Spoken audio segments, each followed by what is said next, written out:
매일 새로운 은혜를 누리세요라는 제목으로 하나님 말씀을 상고하겠습니다. 코로나 팬데믹이 온 세계를 뒤휩쓸고 난 이후부터 사람들 속에 어떤 문화가 좀 자리 잡기 시작했냐면 우리나라도 마찬가지고요. 원래부터도 좀 현대 사회가 오면서 개인주의화 되기도 했지만 코로나가 오면서 좀 급속도로 혼자 밥 먹는 사람들이 좀 많아지기 시작했다고 합니다. 그러고 보니까 저희 가족만 보더라도요, 1인 가구도 아닌데도 저희는 5인 가구잖아요. 근데 이 5명이 모여서 같이 밥 먹는 게요, 참 어려워요. 그리고 애들이 방학 중에 지금은 좀 그나마 좀 그것을 좀 지킬 수 있는데, 지금도 방 중에는요, 애들이 또 나가서 논다고 저녁 시간까지 들어오라 해도 아빠 오늘은 친구랑 밥 먹고 들어오면 안 돼. 그렇게 막 또 연락해주면 또 고맙죠. 안 들어와갖고 전화하면 나 지금 친구랑 편의점에서 라면 사 먹고 있는데 막 그러면서 이제 그래갖고 애들이랑 같이 밥 먹는 게 얼마나 어려운지 몰라요. 근데 이제 코로나가 오면서 이제 비대면을 강조하다 보니까 그게 더 일반화되고 집에서도 뭐 그런 집들이 있는지 모르겠어요. 각자 방에서 밥을 떠가지고 막 먹기도 하고 그런 가정들이 많이 있다는 거죠. 근데요, 이게 제가 저번에도 얘기했지만 식구라는 게 왜 식구인지 아시죠? 예, 같이 잠자기 때문에 식구가 아니라 같이 잠자는 사람은 하숙생이에요, 하숙생. 근데 같이 밥을 먹는 사이이기 때문에 식구라는 거죠.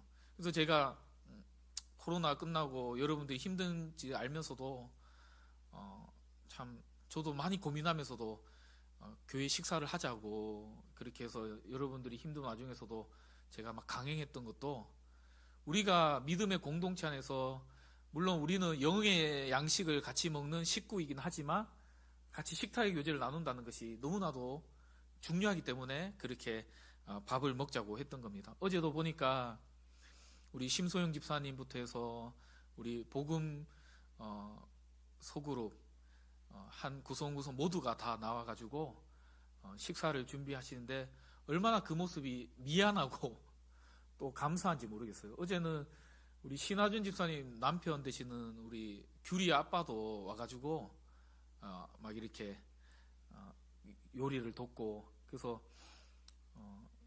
그 복음 소그룹이 식사 당번을 매주 해야겠다고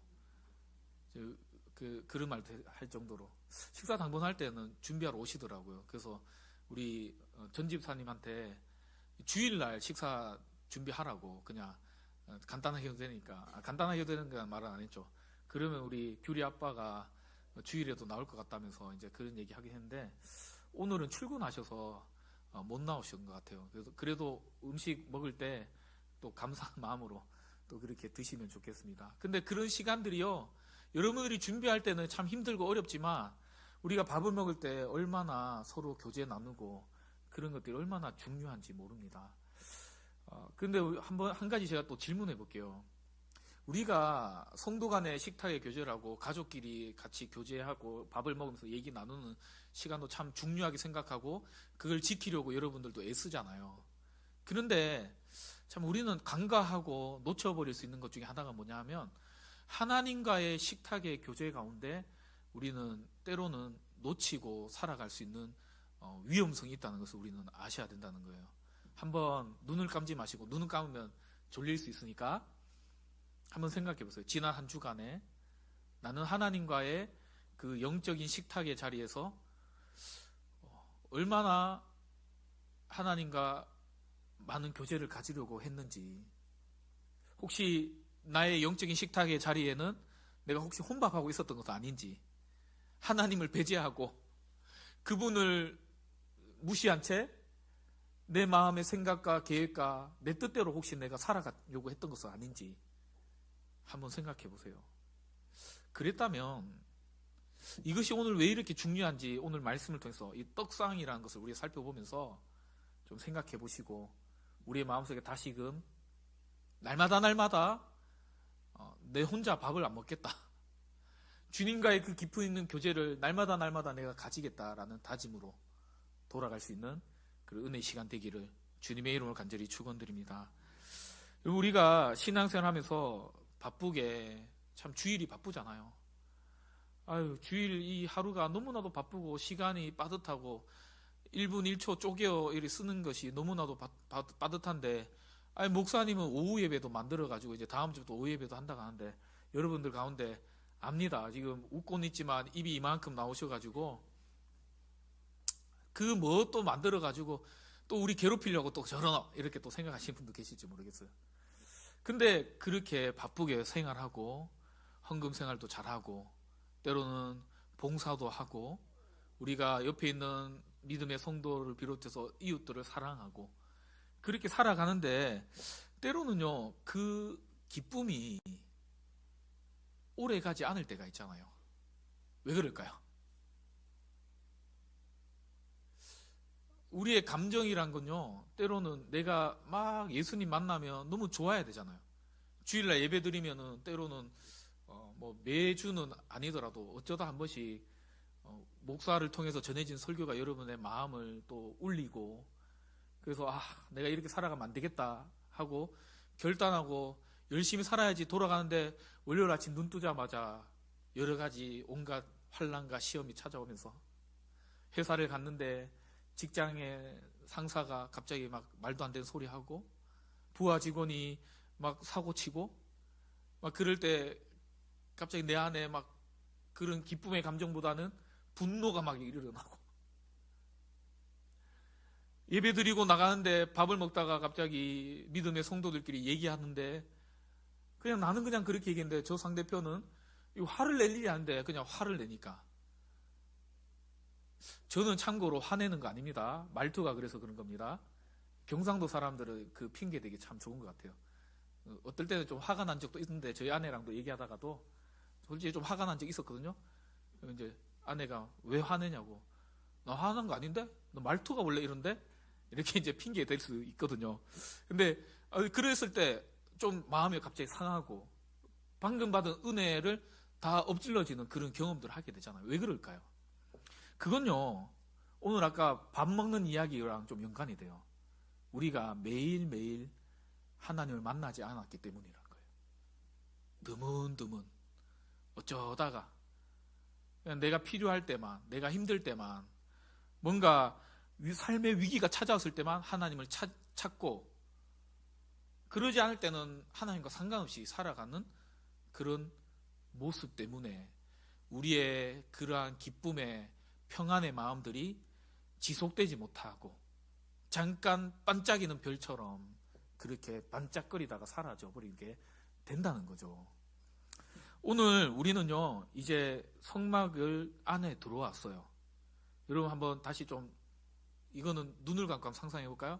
광야 가운데, 눈을 뜨고 상상해도 돼요. 광야 가운데 지금 울타리가 막 이렇게 흰 천으로 가려진 울타리, 내 키보다 높은 2m가 넘는 그 울타리를 이렇게 지나서 문이 어딘가 이렇게 하니까 동쪽에 문이 있네. 유다 지파가 그 출입을 관여하고 있네. 그래서 그쪽으로 들어가서 번제단 앞에 우리 거기서 제물, 양과 소와 염소를 잡는 번제단을 지나서 물두멍, 제사장들이 지성소에 들어가 있는 손과 발을 씻는 그 물두멍을 지나서 지금 이제 지성소 들어가려고 하는데, 지성소 위에 해달 가죽으로 덮여져 있는데 가만히 보니까 4겹으로 덮여져 있네.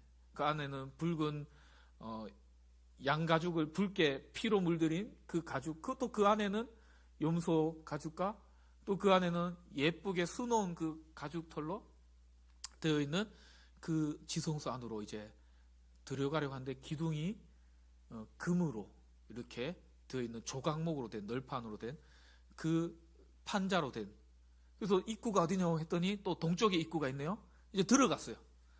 들어갔더니 왼쪽에는 등잔대, 그러니까 촛불이 있고, 오른쪽에는 보니까 떡상이 있어요. 이제 오늘은 떡상을 이제 살펴볼 거예요. 떡상. 근데 이 떡상도 무엇으로 만들어졌는지 우리가 좀 살펴보면, 이것이 어떤 의미가 있는지, 상징적 의미를 살펴보면 오늘 이것이 우리에게 주는 교훈이 무엇인지 우리가 좀 붙들고 갈 수 있을 것 같아요. 오늘 말씀 23절과 24절을 좀 보시면, 이것도 널판처럼 조각목으로 만들되, 왜냐하면 광야에는 사실 여러 나무가 없었어요. 뒤틀려 있고 가시 돋쳐 있지만, 그러나 지난주 말씀처럼 이 연약하고 쓸모없을 것 같은 이 조각목으로 하나님 만들라 그래요. 이 널판을 만들었던 이 재료를 가지고 만들고 동일하게 거기다 뭘 덮으라 그러죠? 순금을 덮으라고 말씀하고 있는 거죠. 지난주 말씀처럼 뒤틀려 있고 가시 돋쳐 있는 우리를 하나님은 부르셔서 예수 그리스도의 보혈의 피로 덮어주시고, 하나님은 그런 우리를 통해서 하나님의 거룩하고 빛난 일들을 하시겠다고 말씀하신다는 것이죠. 여러분, 우리의 상황을 보면 참 나 자신을 보면 나와 같은 존재가 뭘 할 수 있겠어라는 그러한 생각을 할 때가 있잖아요. 내 자녀들을 볼 때 참 내가 많은 재산을 모아놓지 못해서 이 자녀를 도와주지 못한다는 생각에 때로는 미안한 마음이 들 때도 있잖아요. 교회 일을 뭔가 하려고 할 때 내가 이렇게 나이가 들어가지고 내가 뭘 한단 말이에요, 뭐 이런 생각이 들 때가 있잖아요. 어떤 분은요 그런 말을 할 때도 있어요. 직분을 이렇게 맡아서 섬기는데 제가 어찌 일을 합니까? 제가 어떻게 일을 해요? 여러분, 할 수 있는 사람 세워서 하나님이 일을 하시면요, 여기에 아무도 하나님이 일을 할 수 있는 사람은 없어요. 우리는 다 자격이 없습니다. 그러나 그런 자들을 하나님이 부르시고 자격이 있다 하시고 하나님의 귀한 일에 쓰신다는 것을 믿으시고, 하나님 부르실 때 감사함으로 네 하면서 순종하시는 저와 여러분 되시기를 주님의 이름으로 간절히 축원드립니다. 우리 옆에 있는 사람들에게 이렇게 한번 얘기해 볼까요? 성도님, 하나님이 불러주실 때가 좋을 때입니다. 네. 하나님이요 부르실 그때에 네 하라고 순종하시는 저와 여러분 되시기 바라요. 물론 우리의 상황과 우리의 사정 때문에 또 하나님이 지금이 아니라 더 기다려라 라고 하실 때가 있어요. 그럴 때는 또 기다리시고, 하나님이 지금이다 라고 하시면요 돌아보지 마시고 믿음으로 네 하면서 달려가시는 저와 여러분 되시기를, 믿음으로 달려가시기를 주님의 이름으로 간절히 축원드립니다. 마찬가지로 하나님이 귀하게 여기시는 사람을요 우리는 천대하지 마시기 바라요. 하나님이 세우신 사람들을요 우리는 하나님이 세우셨음을 인정하면서 존중하시는 저와 여러분 되시기를 또 주님의 이름으로 간절히 축원드립니다. 우리 옆에 있는 사람 한번 볼까요? 성도님, 성도님은 하나님이 세우신 존귀한 작품입니다. 여러분, 상품과 작품은 다르잖아요. 뭐 여러 가지 다름이 있겠지만 상품과 작품은 뭐가 다르죠? 이런 거는 상품이죠. 상품, 기성품. 이런 건요 흔해요, 안 흔해요? 물론 우리 교회에는 이렇게 생긴 컵 2개밖에 없습니다. 이거 이제 저 물 마시라고 사놓은 컵이니까 여러분 드시지 말라는 게 아니라 저 물 마시라고 사놓은 컵이 이거 2개밖에 없어요. 근데 이런 건요 비슷하게 생긴 거든지 뭐 그런 거든지 많잖아요. 근데요 대체적으로 작품은요 유일한 게 많아요. 그걸 작품이라 그래요. 작품은요 가격이요 부르는 게 값인 경우가 많아요. 여러분, 우리는 상품이 아니라 작품입니다. 하나님께서 세상에 단 하나밖에 없는 유일한 존재인 우리를 만드시고, 그런 우리를 통해서 예수님을 덧입히시고 주님의 복된 일들을 하시기 원하신다는 것을 믿으시고 늘 순종함으로 감사함으로 옆에 있는 사람을 존중하면서 살아가시기를 다시 한 번 더 축원드립니다. 또 한 가지는 이 떡상을 보면, 그림을 보시면은 이 떡상에 이 네 쪽 귀퉁이에 이런 고리가 있어요. 이런 고리가 뭐냐면 앞에 사진에도 나오듯이 여기 보듯이 그러니까 막대기를 이렇게 매도록 이렇게 하셨다는 거예요. 왜 이렇게 만들라 하셨던 걸까요? 1번, 한 곳에 고정해 두기 위해서. 2번, 이걸 가는 곳마다 들고 이동하기 위해서. 2번이겠죠. 그러면요, 이 떡상을 이렇게 만든 이유가 있어요. 그건 뭐냐 하면 이스라엘이 광야를 이동할 때마다 이 떡상도 함께 이동했다는 것을 알 수 있는 거죠. 가는 곳마다 다시 이걸 만들고 가는 곳마다 다시 만들고 그랬던 게 아니라 이 조각목에다 순금을 덮이고 그리고 그 위에 물장과 뭐 그릇과 접시와 뭐 그런 것들을 만들 때도 그것도 다 순금으로 만든 다음에 그걸요 이동할 때마다 다 들고 이동하라고 이렇게 만들라는 거죠. 이건 오늘날 무슨 의미냐면 하나님의 공급하심은 하나님의 우리 삶에 공급하시는 그 은혜는 때와 장소를 가리지 않고 항시 우리에게 공급해 주신다는 것을 여러분 믿으시기 바라요. 하나님은요, 우리의 형편과 사정과 우리의 상황과 상관없이 하나님은 하시면 하시는 거예요. 여러분 그 하나님을 신뢰하시기 바랍니다. 지금 내 상황이, 내 처지가, 내 꼬락서니가 이러니까 하나님이 날 안 도와주시겠지. 여러분 우리 하나님은 그런 분 아니세요. 사람은 감정에 따라서요 휘둘려요. 부모인 인간은요 자녀를 도울 때도 그 자녀가 때로는 미울 때가 있잖아요. 제가 솔직히 강단에서 고백하는데 3명 중에 하루는 한 애가 너무 미운 거예요. 전화가 왔어요. 용돈 좀 보내달라고. 근데요 걔한테 제가 2,000원인가 3,000원을 덜 보내준 적이 있어요. 다른 애들보다 좀 덜 적게. 자기들끼리 비교하면 알겠지만 아직까지 모르는 거 보니까 비교 안 한 것 같아요. 그게 몰라요. 제가 좀 치사한지 몰라도 제가 좀 쪼잔한지 몰라도 그게 사람이잖아요. 사람 감정에 따라요. 나한테 잘해주는 사람한테 더 잘해주려고 하고 나한테 잘해주는 사람한테는 나도 똑같이 안 해주려 하고 나한테 친절하게 대한 사람한테는 친절하게 대하는데 나한테 화내고 무시하고 나한테 막 그런 사람한테는요 나도 그렇게 하고 싶은 마음이 있는 게 사람이에요. 그러나 하나님은 아니라고요. 하나님은 어떤 환경 속에서도 어떤 상황 속에서도 그 복을 받는 대상자가 어떤 마음이 있더라도 하나님은 언제나 동일하게 신실하게 우리에게 은혜를 베푸시는 분이심을 믿으시길 바랍니다. 한 번만 더 따라하겠습니다. 우리 하나님은 신실하신 하나님이십니다.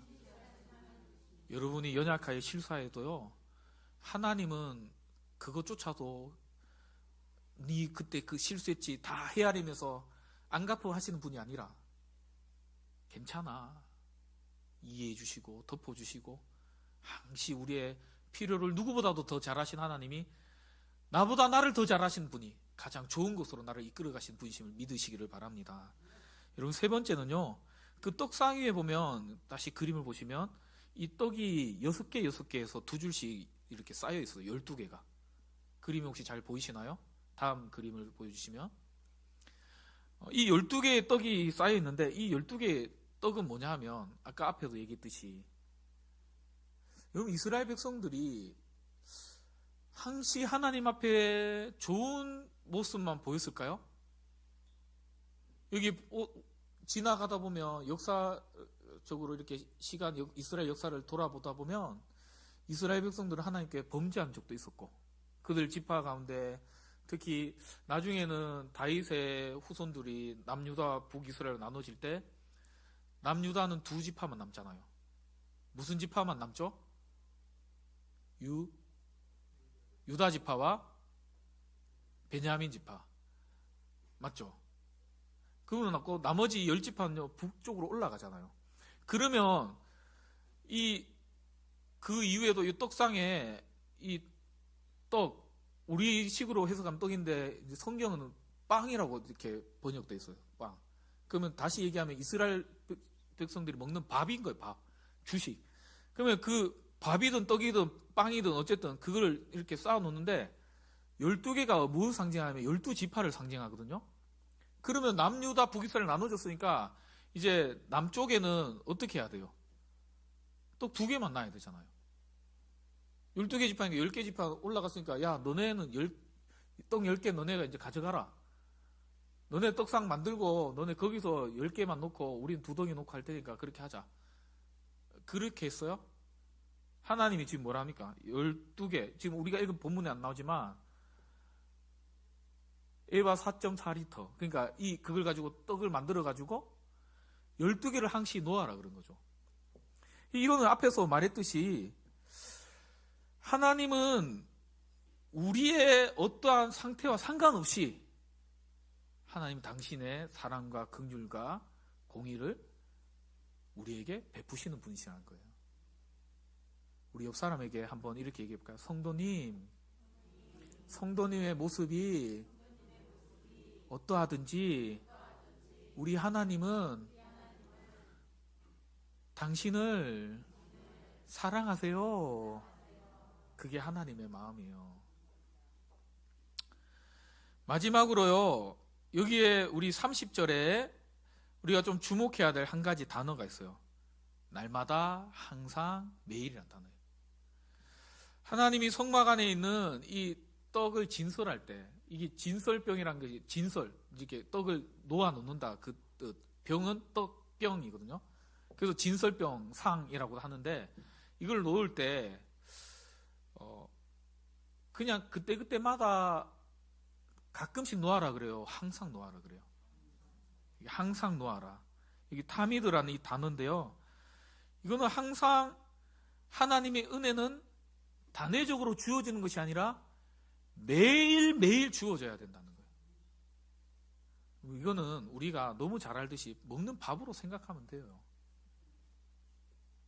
우리 주일날 점심을 맛있게 먹고 여러분 집에 돌아가면 저녁에 배고픕니까? 안 고픕니까? 안 고프세요? 저는 이상하게 교회 점심을 먹으면요, 제가 많이 먹을 때도 있거든요. 그래서 맛있어가지고 많이 먹고 돌아서면 한 4시부터는요 배가 조금 출출해요. 제가 이상한지 모르겠는데, 그러면 5시쯤 돼서 집에 가서는 아내한테 여보 밥 없어? 여보 배고픈데? 점심 안 먹었어요? 아니 먹었지, 오늘 많이 먹었는데? 배고프더라고요. 그러면요, 여러분들 가운데 좋아요, 주일 저녁에 배 안 고픈 분들이 있을지 모르겠지만 월요일 아침 되면 배고파요, 안 고파요? 그래서 바빠가지고 출근하느라고 뭐 일 보느라고 아침 안 먹는 분도 계시지만 월요일 점심 되면 배고파요, 안 고파요? 식사합니까, 안 합니까? 우리가 일반적인 육의 양식도 그렇게 먹잖아요. 애들도 보세요. 애들도 한 끼만 걸으면요 배고프다고 난리 나요. 아빠 밥 줘, 밥 줘. 그때는 정말 시장할 때는 시장이 반찬이란 말이 맞는 게 아무거나 해줘도 애들이 우와 맛있다 맛있다 그러면서 잘 먹어요. 그래서 밥 투정할 때는 진짜 옛날에 어른들도 그랬듯이 한 끼 정도 굶기면요 진짜 잘 먹는 것 같아요. 물론 안 굶어도 잘 먹는 애들도 많지만, 예. 근데 우리가 영의 양식은요 때로는 그렇게 안 할 때가 많잖아요. 오늘 매주마다 제가 참 잘 말씀의 양식을 잘 준비해서 여러분들에게 밥을 이렇게 먹여 드릴 때 날마다 그 영의 양식에 은혜가 되고 그래야 되겠지만, 그런 은혜를 받고 여러분들이 돌아갔어요. 이제 오늘 목사님 말씀처럼 나도 이제 날마다 하나님 은혜 안에 거해야겠다. 그리고 결심하고 돌아갔는데 월요일, 화요일, 수요일 하나님 생각 한 번도 안 하고 말씀 한 절 한 절도 안 읽고 기도는 목사님 기도는 3번 했는데요. 3번씩 아침에 밥 먹을 때, 점심 밥 먹을 때, 저녁 밥 먹을 때. 점심 때는 또 회사 사람들과 같이 밥 먹으니까 누가 볼까봐 이렇게 기도하고 아니면 눈 뜨고 그냥 이렇게 기도하고. 나 기도했는데요. 그게 어쩌면 우리의 삶의 모습이 아니냐는 거예요. 어찌 보면 저는 목사다 보니까 늘 교회라는 울타리 안에 있고 늘 말씀을 볼 수밖에 없고, 때로는 새벽기도 준비하기 위해서, 때로는 수요일 준비하기 위해서, 때로는 주일 준비하기 위해서 나는 말씀 보니까 나는 하나님과 가까이 있겠지라고 저도 착각할 수 있겠죠. 여러분 때로는 진짜 우리가 처음에 얘기했던 것처럼 하나님과의 식탁의 교제 가운데 하나님은 없이 나 혼자 혼밥하고 있는 경우가 얼마나 많은지 몰라요. 오늘 이 항상 30절에 항상 내 앞에 있게 하라. 이 말은요, 이 떡상은 사실은 레위인들이 먹도록 이렇게 진설하고 레위인들이 먹으라고 하지만 이건요, 하나님이 드시기 위해서 차려놓으란 게 아니에요. 우리 유교 문화에 저는 저희 부모님이 제가 태어났을 때부터 신앙생활 하고 계셔가지고 저는 집에서 제사를 드려본 적이 없어요. 그래서 TV나 어떤 그런 것들도 간접 경험을 했지만 여러분 제사상 우리나라의 그 제사상 명절에나 이렇게 음식을 차려 놓으면 그 누가 먹으라고 차리는 겁니까? 죽은 사람 먹어요? 산 사람 먹어요? 산 사람이 먹지만 사실 그 의미는 누가 먹는 거예요? 누가 와서 먹는 겁니까? 문을 왜 열어놔요? 귀신은 저거 못 뚫고 옵니까? 문 활짝 열어놓으라 하잖아요. 제가 또 제사 드리는 사람 비하하는 건 아닙니다만은 웃기잖아요. 밥숟가락도 이렇게 얹어놓고 너희 할아버지 와서 드셔야 되니까 문 활짝 열어놔라 그러면서. 근데요, 이 떡상은요 하나님 드시기 위해서 해놓은 게 아니에요. 이 떡상이라는 이 히브리어 단어의 뜻은 뭐냐면 내 얼굴 앞에 라는 뜻이 있어요. 그러니까 하나님 앞에서 먹으라는 거예요. 이게 오늘날 신약 시대가 지나고 예수님이 오신 이후에 이 떡상은요 어떻게 바뀌어졌습니까? 이 떡이요 예수님께서 육신을 입으시면서 본인이 떡이 돼서 우리에게 오셨잖아요. 요한복음 6장의 35절을 보시면 한번 같이 앞에 보고 읽어볼까요? 시작. 예수께서 이르시되 나는 생명의 떡이니 내게 오는 자는 결코 줄이지 아니할 떡이요. 여기까지 읽게요. 예수님도 자신을 향해서 스스로 뭐라 그래요? 내가 떡이다. 그 떡으로서 이 땅에 오신 거예요. 그 말은 무슨 말일까요? 주님이 우리의 모든 것을 대신해서 찢기시고 자격 없는 우리를 대신해서 구원의 길을 열어주셨다는 그런 상징적인 의미를 말씀하시는 거죠. 말씀을 결론 짓겠습니다.